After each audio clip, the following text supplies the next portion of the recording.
Kadang kalau aku lagi bikin konten bahas terkait pertanyaan teman-teman followers, terus mereka yang gajinya besar masih punya cicilan hutang, suka ada aja yang komen, kok orang kaya atau yang gajinya gede masih nyicil sih? Ini juga sering loh aku temuin di konten-konten influencer lain. Pasti juga banyak yang nanya demikian. Kalau gitu yuk kita obrolin kenapa sih orang kaya masih punya cicilan. Halo, aku Olivia Luis, kamu sedang menonton Obrolan Dapur.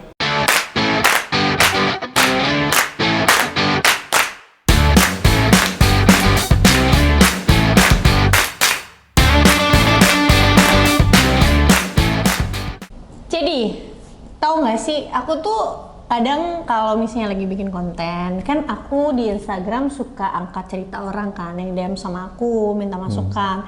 Dan kadang yang curhat juga gajinya dibanding rata-rata masyarakat Indonesia ya cukup besar lah gitu. Terus aku juga suka lihat postingan teman-temanku yang mungkin lagi wawancarain orang lain atau bahas tentang followersnya juga, yang curhat misalnya punya KPR atau punya cicilan mobil. Bahkan ada salah satu temanku yang dia mewawancarai temennya punya income 1 miliar tapi masih punya cicilan rumah sama mobil.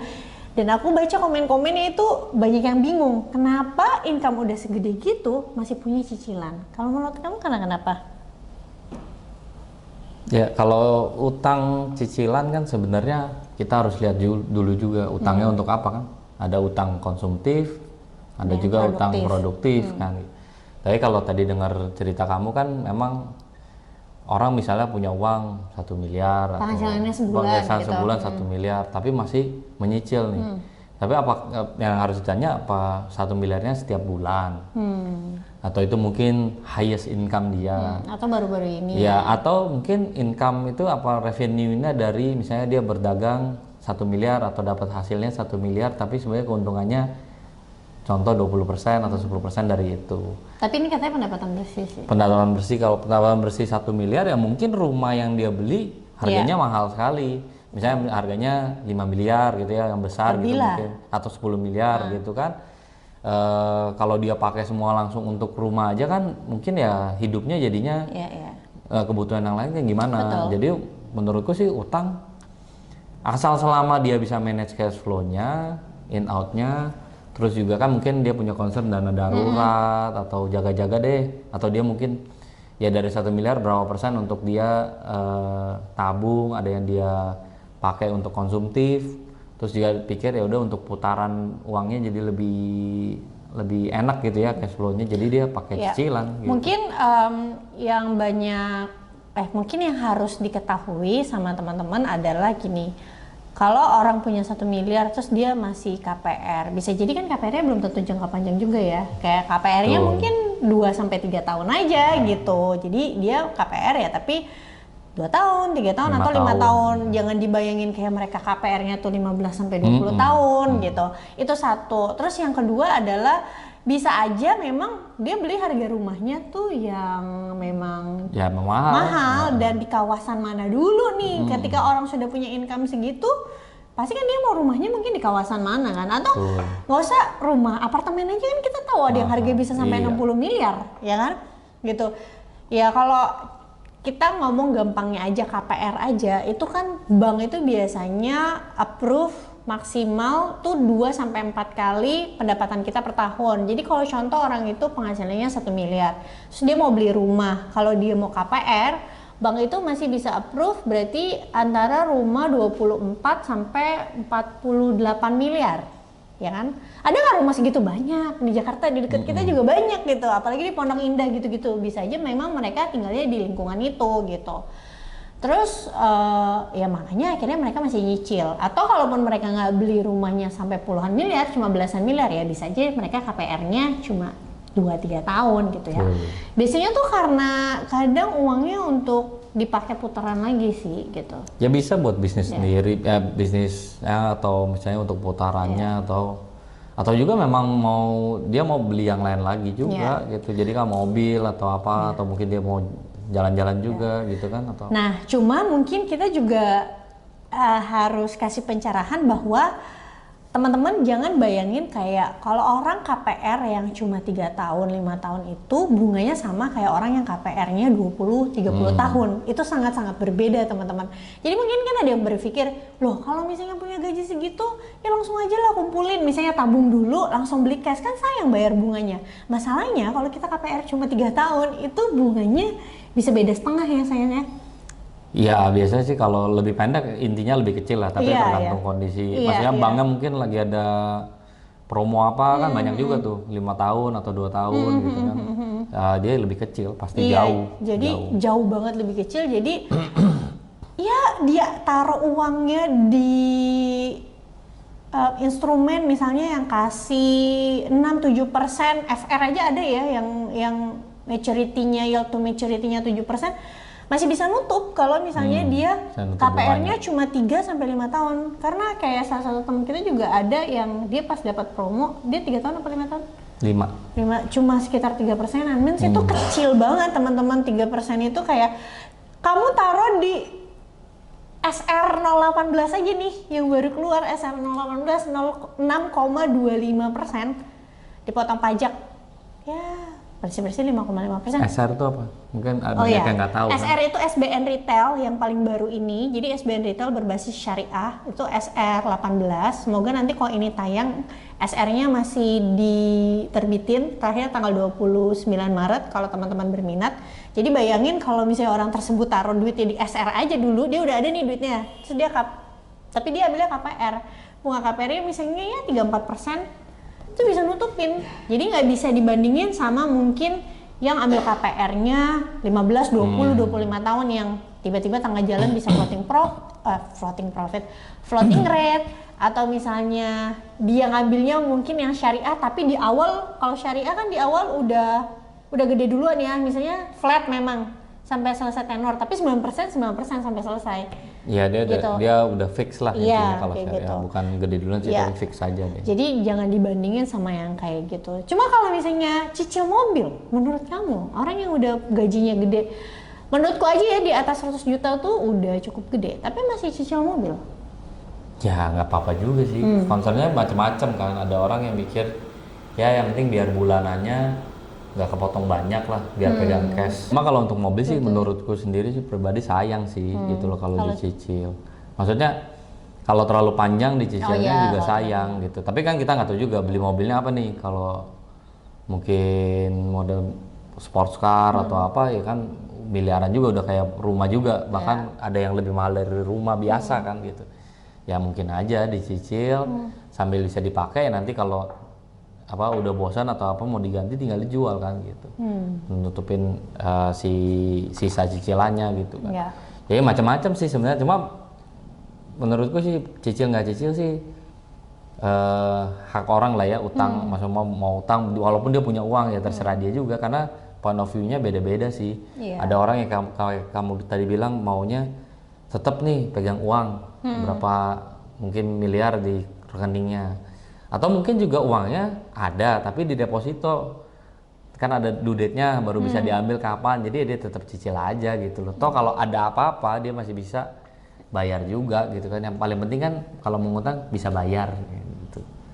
Iya benar, nggak pakai duit orang. Nggak pakai duit orang. Jadi sebenarnya gitu. Mereka mau cicil atau enggak nggak masalah juga selama dibayarnya pakai duit sendiri, nggak nyusahin orang. Justru bank malah seneng. Orang-orang ya nggak usah orang yang kaya lah ya, misalnya nih kita dapet atau kita ambil KPR atau KKB mobil gitu ya, pasti nanti kita dikasih kredit card tambahan dan segala macam gitu loh, which is mereka makin seneng gitu loh. Nah ini mungkin tambahan juga gini teman-teman, jadi kalau yang bagus itu memang ketika kita tuh maksudnya berhutangnya tuh menjaga kredit skor itu sendiri ya. Kalau kredit skor kita bagus itu sebenarnya jadi membuka kita ke depannya ya ditawarin untuk misalnya jadi dapat pinjaman dengan bunga yang lebih murah dan lain-lain. Bukan aku ngajarin berhutang loh. Let's say kita mau dagang nih, mau buka franchise deh kecil-kecilan misalnya atau apa. Modalnya contoh 50 juta gitu kan. Kita cash mungkin ada nih, tapi masa kita pakai modal cash yang ada gitu kan, mungkin 50 juta ini buat jaga-jaga lah atau dana darurat keluarga. Ini kan untuk berdagang, jadi ya udah kita coba pinjam dari bank misalnya either KTA kah atau lewat kartu kredit atau memang pengajuan memang kayak di satu bank lah, BUMN itu kan ada UMKM kayak KUR namanya sebenarnya, kredit usaha mikro yang nggak salah. Nah itu kalau kita udah punya record biasanya kan link up semua tuh, jadi bisa apa namanya pinjam dana, akhirnya bisa berusaha, usahanya jalan, kita bisa lakukan pengembalian gitu, jadi itu kan produktif gitu. Jadi dan biasanya kalau kredit skornya tuh udah bagus, terus bahkan kita nggak perlu repot-repot kita yang apply ke banknya sendiri yang bisa cari kita gitu, karena dia tahu walaupun kita berhutang kita mampu bayar selalu tepat waktu, kredit skor bagus, dia tahu berarti nggak akan kemungkinan mempengaruhi NPL-nya mereka itu kemungkinannya sangat kecil, dan biasanya bank sangat suka kasih kredit orang-orang seperti ini ya kan. Asal jangan kan kalau minjem buat usaha nih, pas udah keluar uangnya bukan buat usaha, sedikit buat usaha, sisanya buat gaya hidup. Itu yang salah. Yang salah dan gitu. Sebenarnya di Indonesia banyak juga pengusaha yang kayak gitu. Mereka karena ya mungkin punya perusahaan besar, tapi mereka minjemnya bilangnya buat ekspansi perusahaan, tapi sebenarnya buat gaya hidup keluarganya. Ya ada lah yang kayak gitu. Tapi masalahnya mereka perusahaannya sudah jalan, jadi nggak kelihatan gitu ya, terbayar aja sebenarnya dengan baik gitu. Jadi ya maksudnya ini kan kita bicara yang kayak kita nih, yang maksudnya jadinya sekarang ya nggak apa-apa juga sih sebenarnya. Kalau jadi menurut kamu setelah melihat itu, kamu pengennya nanti kalau punya rumah dengan penghasilan sekarang tetap mau nyicil atau nabung aja dulu atau seperti apa? Nanti akan lihat harga rumahnya dulu sih pertama itu, terus posisi cash kita berapa, terus penghasilan kita per bulan berapa. Aku rasa sih nanti akan dilihat kondisi pada saat itu. Tapi kalau memang boleh milih nih, let's say lah kita ngangan-ngangan aja milih, ya kalau bisa nggak KPR, kalau bisa langsung. Tapi KPR pun kalaupun mau KPR kayak tadi kamu bilang, KPR-nya dalam tenor yang pendek, 1-3 tahun. Kenapa? Karena kita udah ngerasain lah yang kemarin itu harga tanah puji Tuhannya kan apresiasi, naik dia. Harganya dari tahun 2017 kita beli sampai 2022 tahun lalu ya, 22 kita jual, apresiasinya lumayan, dan apresiasinya ya yang ada apresiasi, tapi apresiasinya bisa nutupin bunga kita selama 5 tahun. Tapi kan untungnya.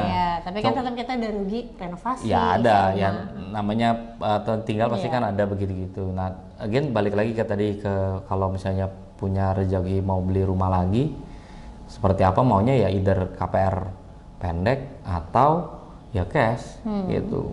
Karena kalau orang bilang, oh ya investasi terbaik adalah rumah misalnya gitu, karena naik terus di Indonesia, betul. Tapi belinya harus benar.